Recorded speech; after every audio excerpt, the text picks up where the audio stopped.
Hey everyone, I'm Daniel. And I'm Chris. And we are here for the Dirty God Podcast. The dirty God of mystery challenges our history. We stand on grounds of shifting sands, reaching out with open hands. In a world that's plain and gray, we search for brighter days. Questions rise like smoke in air, answers hiding everywhere. All right, everyone. I just want to welcome you to the Dirty God Podcast. This is our first episode ever, and we're so excited to have you on board for this journey. We are going to be talking about all kinds of things on this podcast that deal with deconstruction and the messiness of faith. I come from a background of ministry, recently deconstructed.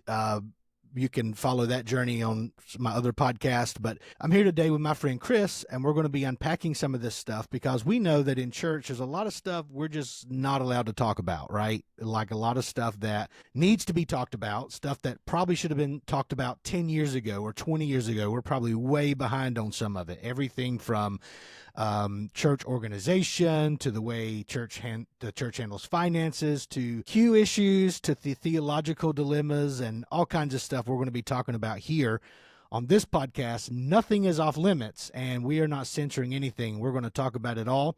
Some of the things we will agree on and some of the things we will disagree on, but this is a space for exploration and curiosity, and I'm excited to be on this journey. I'm excited to have my friend Chris with me. Chris actually invited me to join this endeavor, and so I want him to take a moment and introduce himself to everybody out there listening. Thanks so much, Daniel. I'm already going to disagree with you.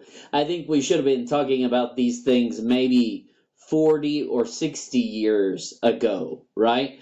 Not 5 or 10, because I think we have a whole generation of Christianity that doesn't really know what it means to face the world as a Christian, because we have so subculturalized ourselves as a miniature version, a kind of kiddie golf version of Christianity that doesn't look anything like the Bible at all.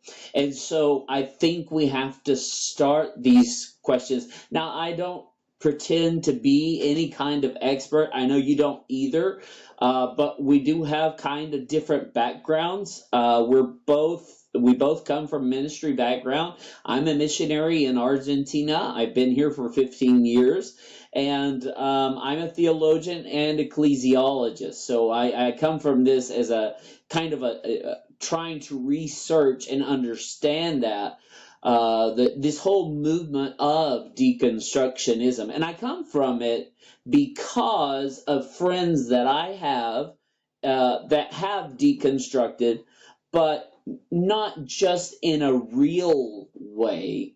Because when we talk about real deconstructionism, what we're talking about is dismantling, seeing the parts that are there and remantling it in a way that is relevant and alive in us and in our society, right? So, but a lot of the reasons why I'm studying this is because I have friends who have deconstructed and not known their way out of the maze, right? So it's like they get stuck in the labyrinth and just give up.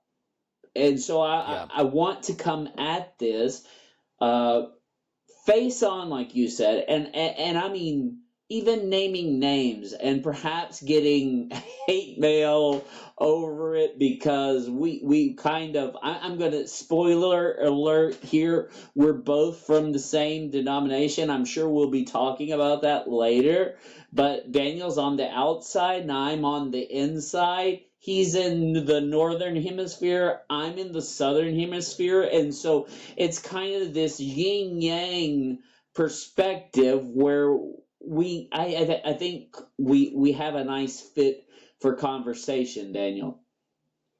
Yeah, absolutely. And I think I would totally agree with you on what you said. I was being generous with saying we need to be talking about this 10 or 20 years ago. And I totally agree that we have inherited a Christian faith that is not only unbiblical, but I would say even outside, in many ways, outside of the tradition and even experiences of our faith. We are both Pentecostal. We come from a Pentecostal denomination. And so there's definitely some things within Pentecost we can even track from the beginning of our roots until now that we have lost, that are both experiential and sort of part of the historical context of Christianity.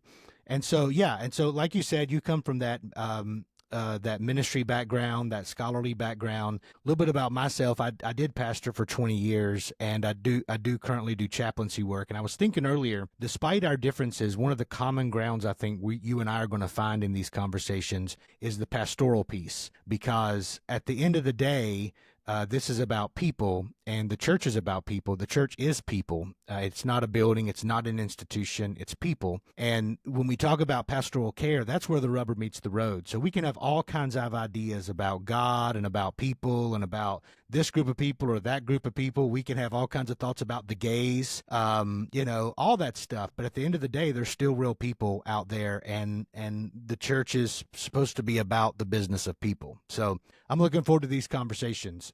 Like you said, I did deconstruct, and you mentioned going through the labyrinth. I'm someone who I know exactly what that's like. I went through one of the deepest, darkest depressions in my life as I was deconstructing. I don't know which triggered which, but I do know that those two things kind of ran together for me. And this was not a short process or an easy process for me. And the guy you're hearing from today is a lot different than the guy who began this process of what I didn't even know it was called deconstruction until I was like 3 years in. Somebody told me what I was going through. And I was like, thank you. I finally have a diagnosis. So, yeah. Right. I think on one of your podcasts, and I don't remember which, you guys need to check out all of Daniel Rushing's stuff because he goes deep into this. It was called Untangled, I think, or Entangled. And it was unraveled. Unraveled. That's what it was. That's the word Yeah. I'm looking for, right? And you talked about this where it's like, there are several types of knots that get interwoven into the deconstruction. So there's different angles and different reasons as to why people go through this. But I think you've got your failed trust reasons. I think I would call it as like a watershed term. That would be like church scandals, hypocrisy in leadership, no social justice, what you already mentioned, LGBTQ inclusion, abuse of power, and other types of abuses, right? And then you have the intellectual kind of, things are coming out all the time in science, right? In biblical criticism, in theological inconsistencies. So I don't know exactly, Daniel, for our audience, I don't know if they follow all of your stuff. Can you kind of give us like a condensed version as to where you started? What was kind of like the catalyst that made you go through this process of questioning faith, right? Questioning if what you have been taught, these inherited beliefs that we have and that we practice, if that's Christianity or not, or if maybe it's something else. Yeah, I'd be happy to answer that. The truth is, Chris, I read Blue Like Jazz by Donald Miller, and it just damned my soul to hell. That's what it is. That's what caused it all. I'm just kidding, by the way.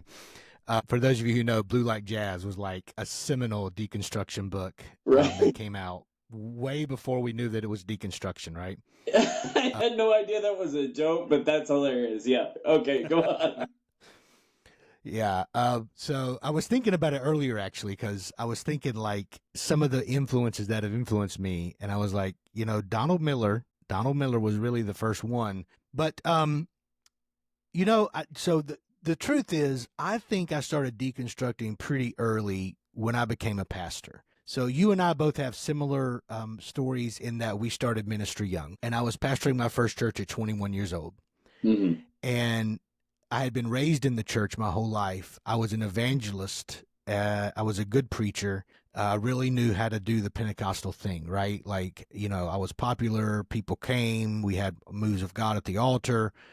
And, I knew how to play that role. And then I started pastoring, and I actually had to work with people with real problems, right? Like with actual stuff going on. I didn't get to come in and just, pump them up and leave. I had to be with them. And all kinds of things started emerging for me that I was just not prepared for. My first church was interesting because it was in the mountains of North Carolina. It was a conservative Pentecostal church, but everyone in it was Democrat, and it had a significant number, percentage-wise, of gay men. Wow. And yeah, yeah. And so that was like, wow, okay. That was new and different, and especially since these were people who came out to me later on, like while I was pastoring, but they were already in like positions. They were wrestling with that. It wasn't like it is today. There was not a lot of acceptance for it then. We're talking early 2000s. So I'd say that's when it began, was a misalignment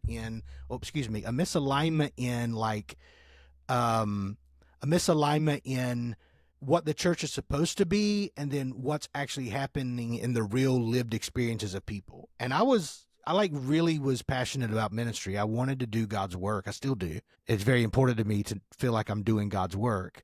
And I just didn't know. I didn't have a framework for how to deal with this. I had all this theology. I was a Bible student. Like, I had all this, but when the rubber met the road, there was a disconnect there. So that was kind of the beginning of it. And then I think, the kind of the straw that broke the camel's back, if you will, as I went through ministry, I pastored a couple of churches that were more progressive, what we would call, I wouldn't call them progressive churches by today's standards, but at the time they were. And being able to explore in that way and to find these connections, I went back and did some work on my master's, finished my master's degree, and it just solidified for me that some things weren't adding up. And while I was in seminary, they gave us this, like when we started, like our orientation, if you will. The dean of the school used the analogy of like us coming in with a bag of luggage, and seminary was a chance for us to take all the pieces out and then decide what we wanted to put back in and how we wanted to put it back in.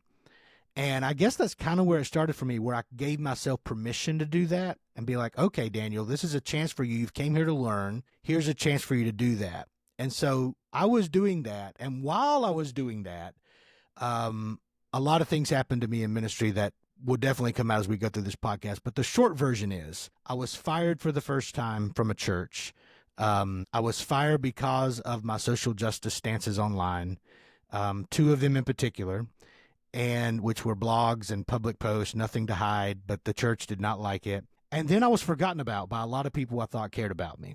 And so once that happened, and that break in relationship with people, that really just caused everything to fall apart and to spiral. And that, what I say, really put me in the throes of it for the next 4 to 5 years. So that's a deep isolation, right? When you find out, I think that besides being fired from a church because of social media posts is a whole subject into itself.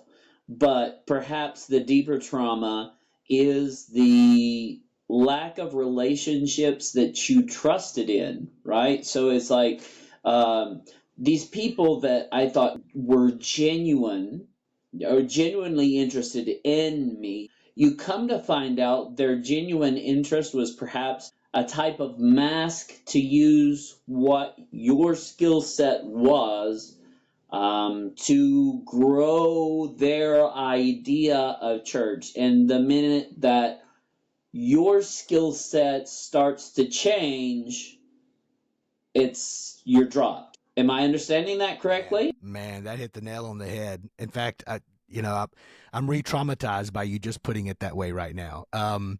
Yeah, that's definitely part of it. I mean, and the other piece to it too is you were talking about that isolation. It's weird because you almost run to it. At least I did. And once I saw the things kind of coming apart, and I realized, okay, a lot of these relationships I thought I had were really transactional. They weren't real relationships. It's kind of like the Elijah complex. At that point, I ran to my cave, and for better or worse, I don't know if it was the right thing or wrong thing to do, and then you end up there. And of course, that causes all kinds of self-defeating thought processes, because then you are isolating on purpose, but also complaining that you're isolated. But yeah, you're spot on. Yeah.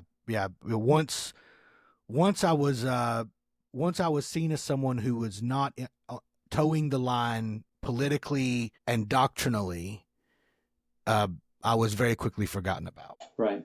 Well, obviously, we're not at the same place now, no, because we're speaking about this openly, and I say this we because I kind of have a similar experience, but I had a contention network. Like, I had people that would contain me and that were willing to have these conversations with me, whereas what I hear what you're saying, it really breaks my heart as to the level of bureaucracy, political advances, and power plays within the church. And I think that's probably one of the untold stories about deconstructionism is it's not just a type of, okay,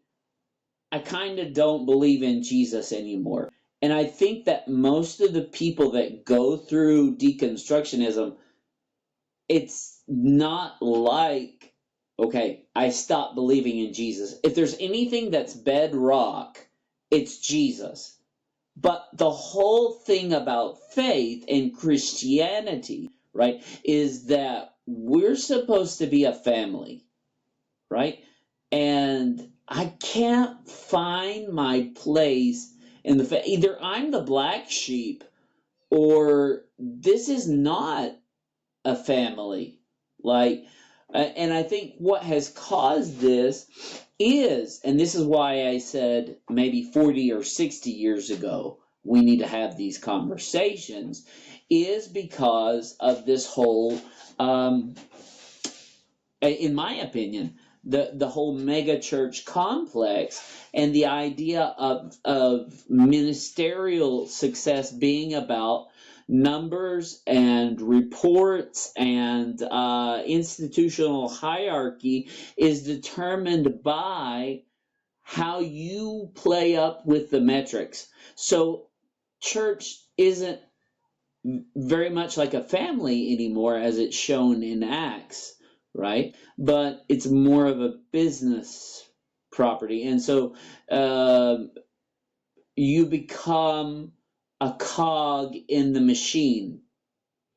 And that was a little bit of an inside joke. But you become a cog in... Let he who has an ear hear. Yes, right? But you become that cog in the machine. And then when one of your tines break, it's like, you're not there. So you have this grief about not just, okay, because some do go through this, right? How far do I believe in the Bible as, for example, like these inherited beliefs? How far do I believe in the Bible as a literal expression, or are they kind of mythical stories that help us find our way towards the divine, if we even want to call the divine God anymore, right? So that's a whole nother story, but it's kind of this moment, and when I think of mythical stories, I think of the Adam and Eve coming to the forbidden fruit, which is the knowledge of good and evil, right? Now this is something that's planted there by God, And we sort of have this really controversial passage in Isaiah 45:7, which depends on your translation, but in Hebrew it's very, very clear what God is saying. He says, I create night and day, I create peace and suffering, I create good and evil. And the word evil sometimes is put as like contentions but it's not, it's raw. And I don't mean R-A-W raw, I mean raw in the Hebrew, which is the word for evil. It's translated to evil in every other passage except for this one, right? So that's obviously theological imposition. And so we know that God created evil. He had to create evil. And by me saying that, I'm probably ruffling feathers of listeners on the other end.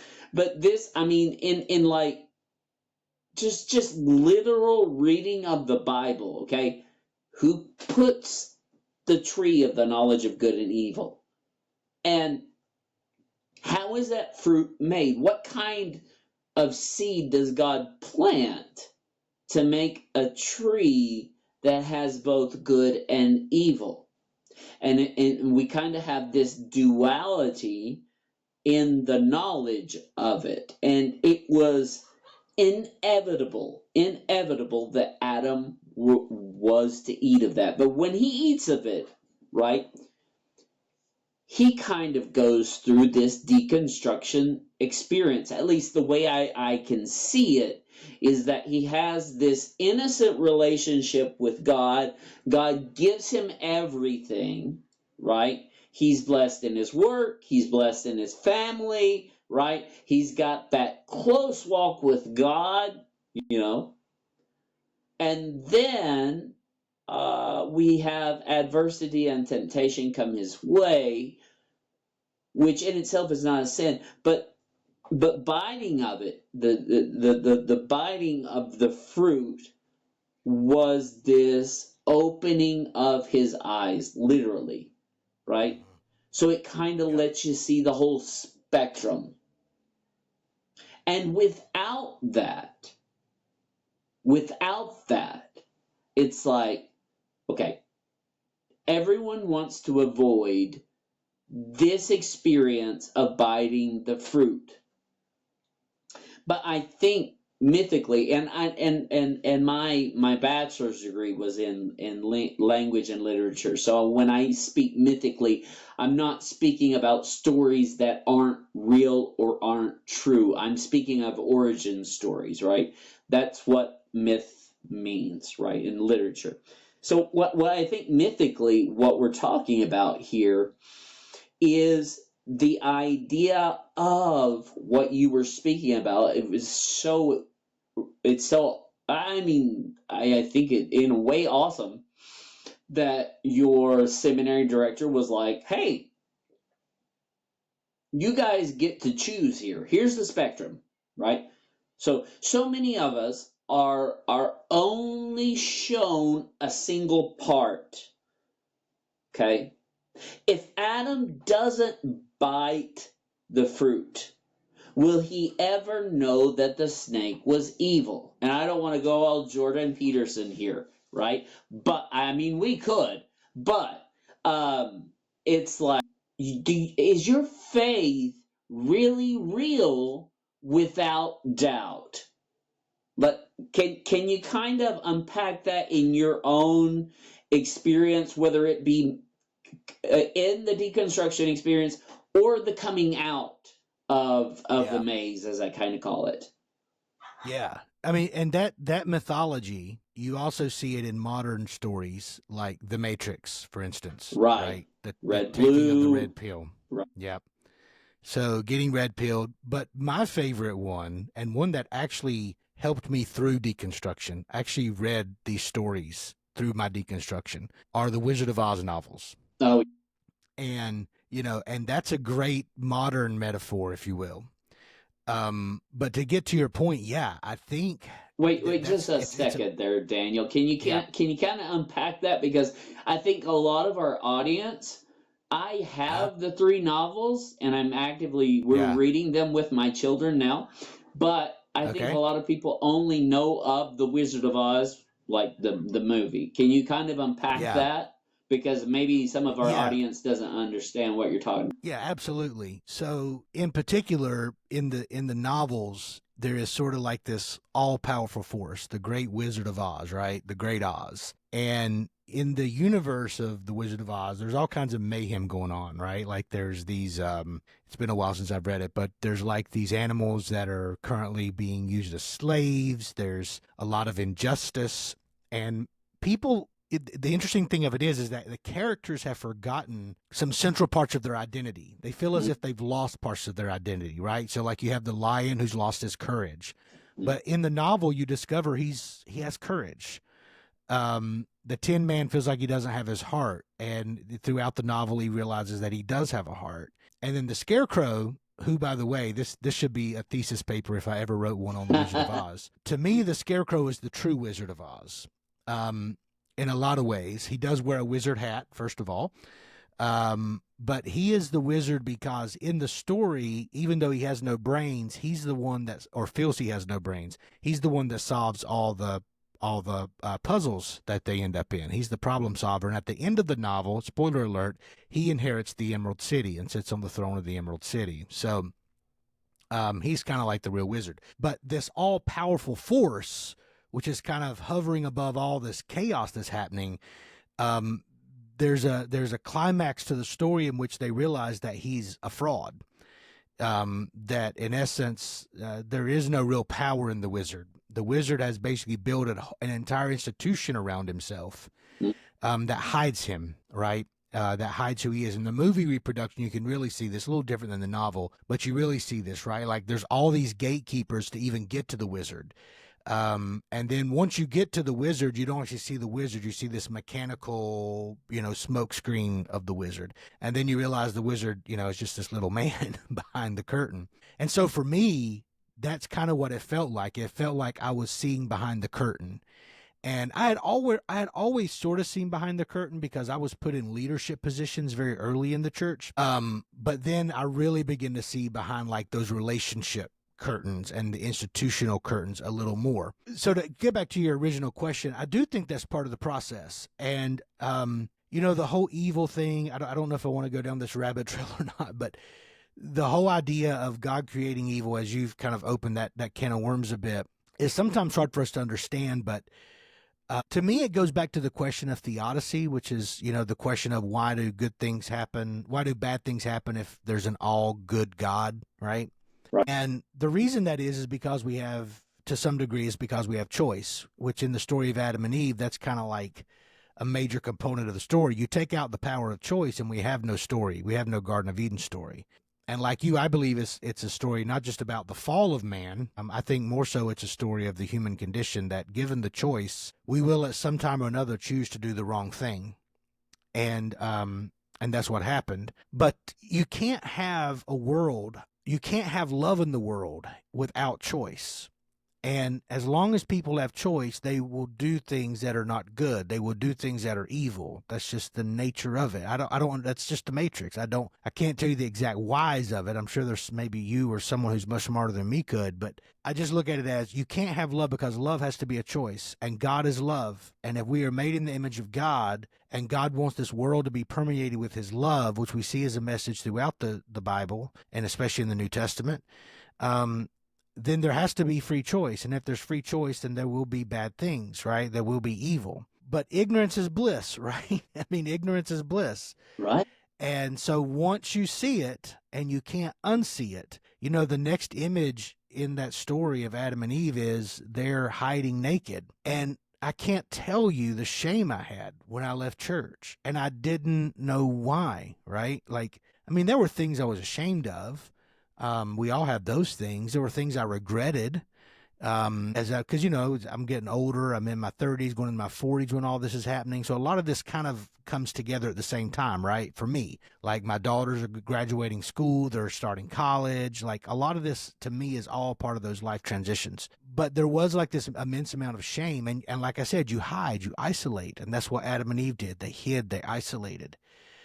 And when God approaches them, God doesn't first confront their disobedience. He first confronts their shame. And he says, "Who told you you were naked?"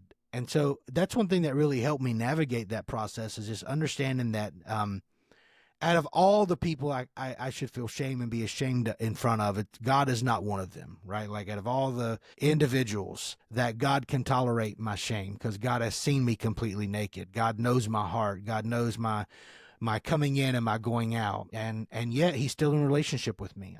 I'm going through this process, and I still see these tinges of God's grace at work in my life. Now, I did abandon a lot of spiritual practices during that process, and that may be another podcast for another time. I think it was actually important for me to do so. But yeah, they're definitely taking that red pill is tough, but necessary. I do think it's necessary. Well, and I think if you stay in, just going with the Matrix analogy, right? You stay in the Matrix, you take the blue, right? I think that sums up institutional Christianity itself. Like, I've got the walls around me, right? I've got the structures in place to where I know what's good, and that's what I do. And the people that aren't in my walls, they're all bad, right? So you're inside my institution, or you're not Christian, right? So and you're a threat to it. Right. So if you ask questions, right? So I'm openly saying we're probably already ruffling people. We're probably already I'm probably already going to get some pushback because I am a regional leader in the denomination which I serve. So these questions in themselves, I think, are necessary. That they're not questions that we should hide from, right? Like you say, Adam does from God. Exactly. Because God comes in. Institutionalism says, "Who told you you were naked?" Well, that was the evil that I found out after the serpent had deceived me. And I think honestly, and this is an honest opinion, I'm a seminary director, and sometimes I just don't get to share my honest opinion because I have things I have to teach. But my honest opinion is, I think that at some level, we get deceived by institutional Christianity. Like, I have people here who, if they believed you could get a tattoo, would get a tattoo of our logo from the church. It's like, you cut my veins and the denomination blood comes out, right? Right. And that's what I think causes the loss of faith in institutional Christianity. It kind of collides, deconstructionism collides with this idea of institution, right? So what do we do? What do we do with institutional Christianity? Because I have a problem even now. I have a problem even now calling it Christianity. Like, we talked about this the other day. Like, this is our first episode, so for everybody, Daniel and I have never actually met in person. And shout out to Dr. Ricardo, or Richard Waldrop, because he got us together. And we've kind of been talking off and on, 2 or 3 years now. And I've been following his journey, and then I started writing about this for my master's thesis, and that's when I really started talking in depth with Daniel. So I really do want to know your opinion on this.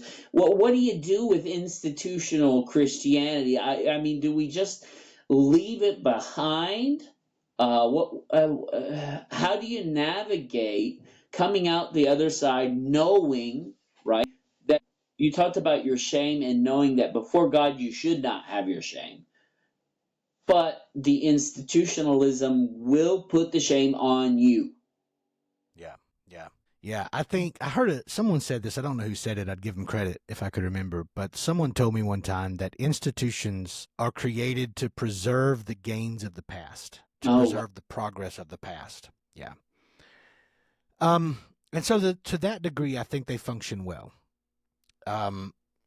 They preserve the progress of the past. The thing is that historically, though, especially in Christian institutions, denominations, there comes a point in which they sort of set up camp and concretize, and they stop progressing.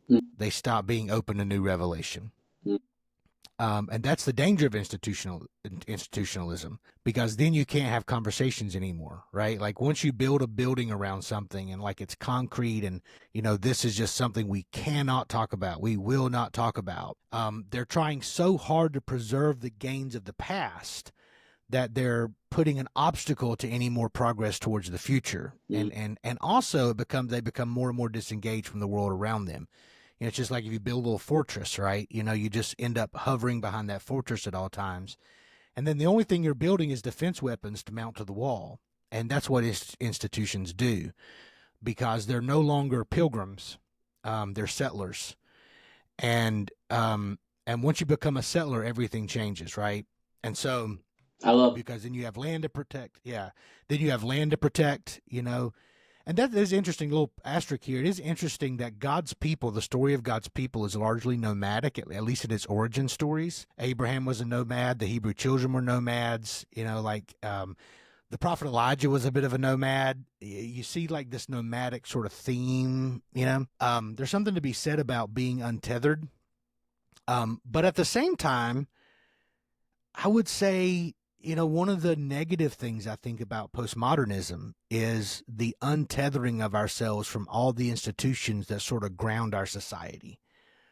And then you fall into that trap of like what's talked about in Judges, every man does what's for himself, right? What he thinks is right for himself, what he thinks is best. So I think that, we said when we started this podcast, we weren't always going to have answers. So I don't have an answer to this. This is a curiosity experiment, because I think we're in the throes of it right now. I think we have to find a way to stay in continuity with the faith of the institutions, but to be willing to explore new territory like explorers and pilgrims rather than settlers. And I say the continuity piece is important because of this. Two things, and I know I'm speaking a lot here, but two things that really stand out in my mind. I was pastoring a church in Asheville one time.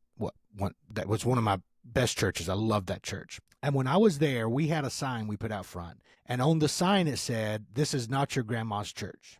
And it brought people to the church. Well, years later, my friend who pastored a church in Charlotte, their church teachings came. They did their own little 10 pillars of their church. And one of the things they said they said that this is your grandma's church and your mama's church and your great grandmama's church. And their point is that, yeah, we are a more progressive congregation, but we don't imagine that we stand outside all of the context that got us to this point. That our story is in continuity with that story. And it's the same thing Paul does in Romans 9-11 to the Gentile church, lest they start thinking that Christianity is not in continuity with the people of Israel's story. This is a Jewish Messiah, and Paul wanted to make it clear that this story is in continuity with the old story. So on the one hand, you can't put new wine in old wineskins. On the other hand, it has to be in continuity. And I think that's the curiosity space where we are right now. Is figuring out how to do that. How do we talk about the stuff we're going to talk about? And we're going to offend people. I'm not here to not offend the institution, and I think the institution needs to be challenged. But how do we do it in a way that is still faithful to the gains that the institution is preserving? I don't know. What do you think? I would love to hear your take on it. Well, I think it's obvious that we have problems with the institutions, because any institution, whether it be religious, political, whatever, right? They're flawed human constructs, right? So they are going to fail. That's inevitable. The problem is when we're not willing to change. So here are things that I think we absolutely need from the institution that an institution will provide. That if we're talking denominational structure, I'm not talking about that. I'm talking about like local church, whatever that flavor might be, right? So you have community service, right? I can't do that by myself. So I'm part of an organization that's called that's Saving Orphans Worldwide, right? They're non-denominational, but my wife and I have always wanted to adopt. Here in Argentina, it's very difficult to do so, but I can serve that community in my role as vice coordinator for South America, right? So I'm helping with this institution to serve a community, right? And that's the same thing, whether it be South America, whether it be a country, whether it be a region, or whether it be your local community. The institution provides a place where you can exercise that service, right? Sacramental life. And in our denomination, they call them ordinances. I hate ordinances, right? Why are they called ordinances? Because God ordered us to do them. But here's where I like the more reformed theology and say, no, this is sacramental life. This is something sacred. This is something that connects us to God from the past towards the future in the now. God is transcendent over time and place, but we have to do that together. So, I can't do communion, common union by myself, right? And there's no way I can do that. I can't baptize myself. I can wash my own feet in the bathroom, right? But that's not what the purpose of it is, right? So discipleship, teaching, right? All of these things have to happen. And if we don't have some kind of structure, we do go into that postmodern, untethered, and this happened. I mean, this is not something that we haven't lived through. This is something that I will be addressing on the second episode, is this kind of emerging church kind of feel that we just kind of live. But I think the institutional aspect needs transparency. If it's unwilling to hear to other or offer other opinions a seat at the table, we're going to have a problem, right? So in Meditations from Marcus Aurelius, he said this. He said, if anyone can refute me, show me I'm making a mistake or looking at things from the wrong perspective, I'll gladly change. It's the truth I'm after, and the truth never harmed anyone. What harms us is to persist in self-deceit and ignorance.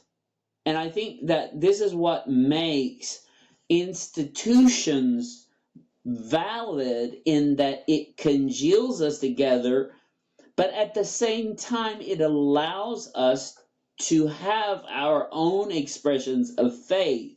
So I think there needs to be a loss of rigidness. And that's where the denominations come in, right? So I think we have to separate, because when I say institutional Christianity, I'm not talking about denominations. I'm talking about church structure, right? But denominations in themselves tend to be this rigid structure that when it is not followed, you get fired. Right. Yeah, and when you're talking about church in that way, that is institution that is more like a living organism than a fortress. Right. But to tie back to something you said earlier, the challenge for most local pastors, at least in my context here in North America in the Church of God, and again, I've been out of it for about 5 years, and I just said Church of God. I don't know if that's okay or not. We can edit it out if it's not. That's fine. I'm in the Church of God. We're both Church of God ministers. Hey. We just outed ourselves. Yeah. Well, I'm not a minister. We've been saying Pentecostal denomination and yeah. Okay, I have my ordained minister right here.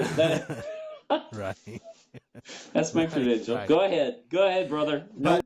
But the challenge is that a lot of pastors are given this message from the institution that their job is to grow and become the next mega church, or at least the biggest church on the block. And when I left my church in Nashville, which is one of the regrets I have, I wish I would have done things differently there. I let the denomination tell me what to do too much there, and I should have stood my ground. And that's another story for another time. But when I look back at that, I sat around a table with a bunch of pastors before I left that church and bawled my eyes out because I felt like a failure, because that church was smaller than most of the other churches. It had not grown a lot under my pastor leadership. I felt like a failure. But Chris, I want to tell you something today. That church, and I hope they listen to this, that church exemplified a community that was embodying the kingdom of God unlike any other church. And I love my other churches, but unlike any other church I've ever pastored. To this day, the people that were part of that church will tell you that is the best church community they ever lived in and were part of. It was a true, genuine community, even though it was small and didn't have a big budget. But I felt like a failure. And I felt like a failure because I didn't have the numbers to write down every month. I didn't have the budget. I had to work a part-time job, which I think probably all pastors should do to stay in the community. That's another little one of my soapboxes. But I did that, and I loved it, and I wish I'd have stayed there. But again, I like what you say there. I think that the institutional piece is influenced heavily by the denomination and the structures over the local church. And some denominations are a little bit more, you have a little bit more flexibility than others. But in ours, just the ecclesiology is very Episcopal. So we don't really have Well, see, a and lot of that's, autonomy. I'm sorry to talk over you there, but that's one of the things, like, which structures, which kind of structures stay and which ones go. Okay, so this is a shameless plug for my new writing project. The Dirty God podcast is called the Dirty God podcast because I was talking to Daniel about these ideas that I'm writing about. And the book that I'm writing now is called Dirty God, a Nascent Ecclesiology from the Death of God, that talks about how we get out of postmodernism. And one of the things that we talk about there is transmodernism. Now, this will be the second episode. I'm not going to talk much about transmodernism right now, but it puts subjectivity over relativity, and basically means that I look at things from various different perspectives, and it's not that one is correct, one has absolute truth, or that absolute truth doesn't exist. It does exist. I just can't access that absolute truth without the perspectives of others. And the thing about the Church of God is, and I was raised Baptist, by the way, right? So we were Congregationalists, right? So it's democracy there. My dad was thrown out of church in a business meeting, no warning, right? So that can happen at any point. Sounds like a good Baptist church. Yeah, it was great, right? Shout out to Echoes of Mercy. Anyways, that's a whole different church now with whole different people. Anybody watching from Echoes of Mercy, please don't get offended. You were not a part of it, I assure you. But then I got into the Church of God because, they say the converts, when you get converted to something, you're more fervorous of something. So, like, the born into Baptists are like blasé about Baptist doctrine. But if I convert to being a Baptist, it's like I've studied this stuff, man, and I know what it's about. That's the same way it was for me with the Church of God. And the reason I changed over to the Church of God is because it is Episcopal, but at the same time it's Presbyterian.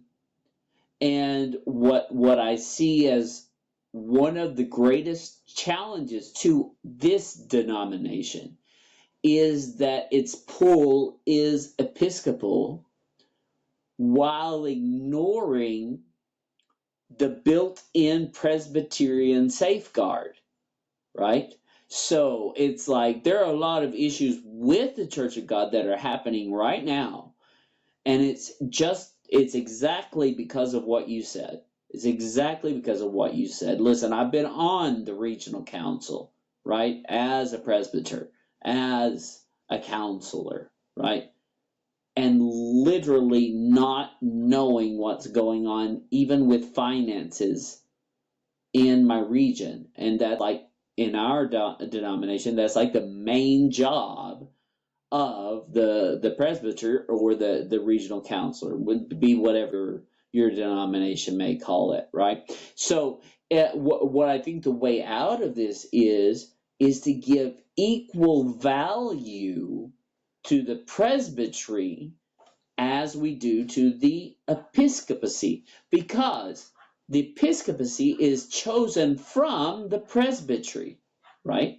At least that's the way it worked in the pastoral letters from the early church, right? So I think denominations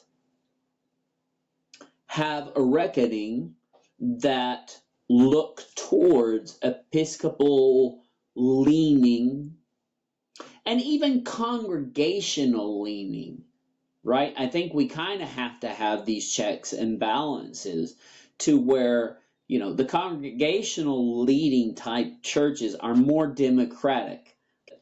The kingdom of God is a kingdom, it's not a democracy, right? But at the same time, we have to have different perspectives that are seated at the table, that are making decisions as a body, not as, okay, this comes from the top, so we've got to do this, right? So this is our 10-year plan. This is what so-and-so said because he's the supervisor, or you guys say, I'm sorry, I'm thinking Spanish. You guys say overseer of this territory, superintendent of, okay, be what it may, okay? Right. But as part of the presbytery, from local, district, regional, national, territory, zonal, all the bureaucracy that goes toward it, I think the denominations that will prosper in this new age are the denominations that emphasize Presbyterian leadership and Presbyterian decisions, right? And I believe, at least this is my thesis, that those presbyters should be representative. Now that's going to be something that we're going to have to unpack, but right now most presbyters are chosen through voting processes. I don't think that's the correct way to choose presbyters. I think presbyters should be representative of the totality of their presbytery.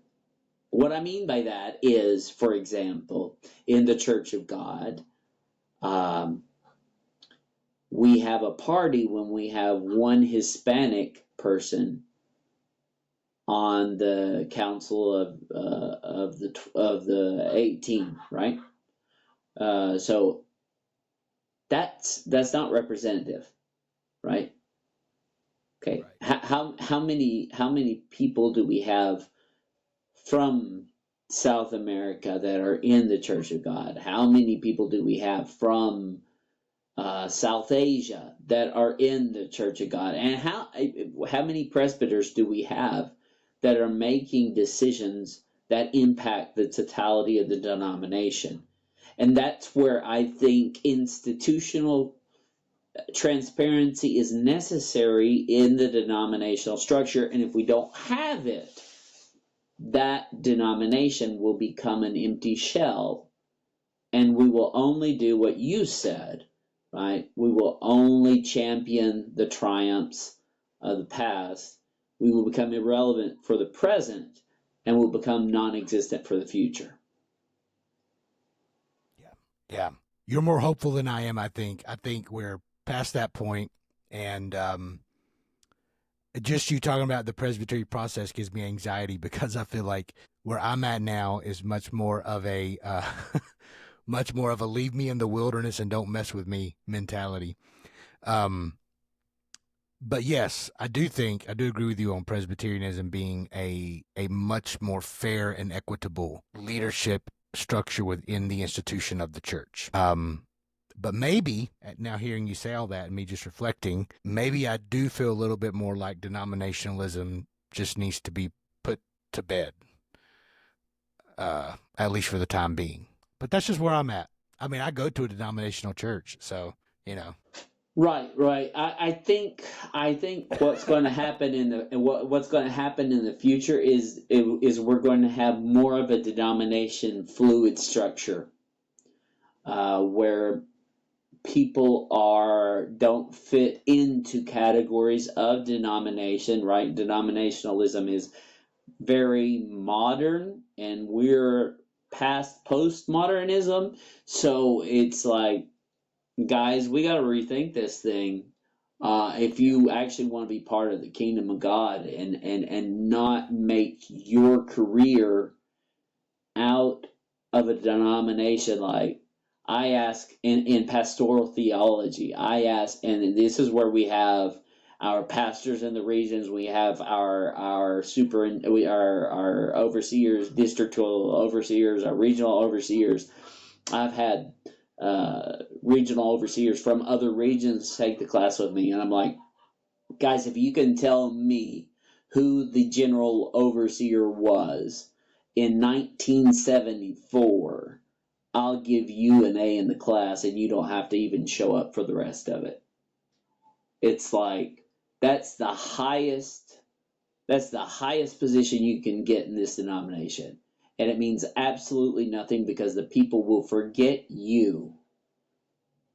They will forget you. They will forget your career. And if that's what you're living for, you're living for the wrong thing, my brother. Amen to that. Amen to that. Man, I think this has been a really good catalyst for conversation. I'm sure we're going to get a lot of comments. Make sure you subscribe to our channel. You like it, you share it. Even if you disagree with it, share it. If you want to destroy our ministries, even, hey, that's fine. That's fine. You might not want to invite that. We're looking for truth. I think that's what we're looking for. And I just kind of want to close this up, if I may, Daniel, because we're out of time. Let's do it. I want to close this up just kind of letting people know what we're talking about when we talk about dirty God. It's a play on words, guys. Don't get offended by the title. Because Paul says we have this treasure in earthen vessels. And what we're seeking to do is to put God back into people and not into steeples, right? So we want people to inhabit the glory of God, and that's what we're looking for. And I think that's what every true pilgrim on the way, this is one of the things I said, I don't even know if I can say Christianity anymore. This is something we were talking about. That was a joke made in Antioch, right? Because the first church were followers of the way.